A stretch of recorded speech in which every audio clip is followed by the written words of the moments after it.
Father Simon and the gang. As we are celebrating 100 years of the RAF, I thought this may be interesting. I should say at this point that it's a... if you're eating, it's one of those. And I've kept this one for Nigel. But it's an easy Thursday. one, is it? Right, okay. Yeah, it's a little bit vom in places. Just saying. Nice. It's perfectly fine and decent and upstanding. It's just, if you're doing some food prep... Right, okay. There are some moments. Yep. But you've got an iron constitution, Nigel. You can cope with anything. Rock hard. Many years ago, 40 to be precise, during my training in the Royal Air Force, I unfortunately had an accident, badly breaking my leg in a few places. I was lucky, in inverted commas, as this establishment had an attached hospital, and I was transferred there in a jiffy by ambulance. I was in a lot of pain, and being only 17, I was a bit sad, and I was crying my eyes out, actually, especially after my initial examination and x-ray, when the doctor said, "Take him to the ward! We don't do operations on a Wednesday." Wednesday? Yeah, obviously on a Wednesday. There can't be anything urgent on a Wednesday. You have to wait for Thursday. That's when we do these.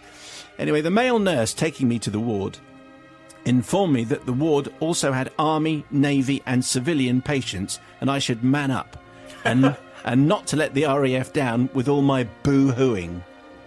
After all, I was just an airman and he was a corporal or god. Different times, not allowed this kind of attitude these days.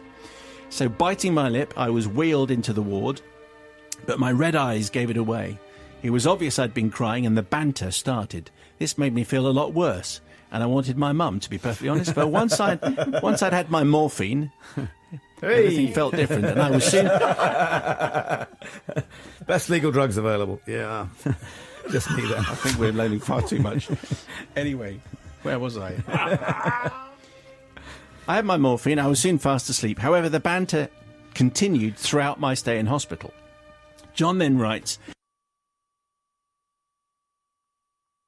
I do now understand that this was only military humour and used to get through tough times. There we go. I don't think so, John. But I was the youngest in the ward and I just didn't find it funny. That, John, is because it was bullying, basically, so that's why it wasn't funny. About a year later, I was almost fully recovered and we trainees would be nominated for extra duties, so we didn't get up to mischief. I got fire picket at the hospital. This is where you had to sit in reception armed with a torch. And if a fire was discovered, you would check it out and call the response that was required. The hospital was mostly made of wood, but anyway, this never happened. A fire, that is. So you were pretty much the medical staff's dog's body.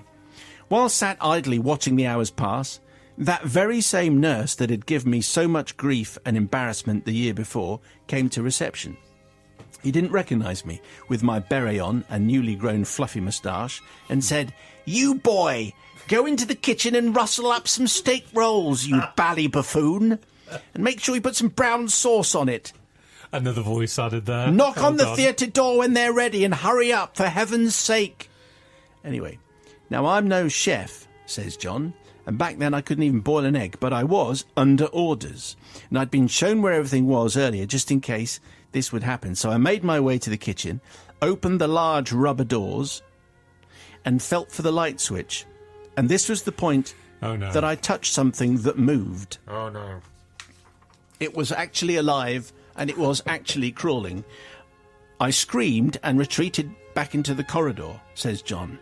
I knew I had to go back in, so I pulled myself together, switched on my torch, went in again, only to find the whole wall around the light switch and cable conduit was covered with cockroaches. Oh. Glancing down at the floor, it too was crawling with cockroaches. They moved away from the beam of my torch, so I was able to switch on the lights. As the tubes flickered into life, they all scattered under the cupboards, except for a few giant ones, because they weren't scared of me or my torch. Hefty blighters they were. I quickly located all the necessary ingredients and started to cook the steaks on a hot plate. I went to look for some plates, only to find that the waste food dustbin lid was partly off, and it was a giant mass of moving cockroaches, a lot of cockroaches. When I returned to the hot plate, all of the steaks had brown passengers, and they were trying to run off with the buttered rolls. I managed to swap most of them, but one steak... Yes, I managed to sweat them off, all but one steak. There were none left in the fridge, so I couldn't make a fresh one, and this one had legs and body parts attached. What? And I knew who was going to get that one, didn't I? Yeah. Although smothered with brown sauce. So I took them all to the theatre, banged on the door, and shouted, "Supper's ready," as Genesis once performed, in my cheeriest tone, and then I ran off back to reception, feeling rather pleased with myself. "So," says John, "Simon and the gang, I'm not actually wishing for forgiveness from that nurse.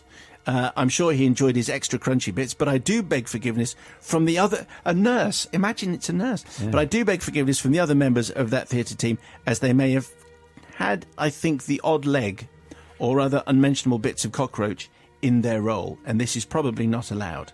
Again, it did them no harm, as far as I'm aware," says John, who signs it, "P.S. I am available for summer barbecues." Always good to know. Thank you, John.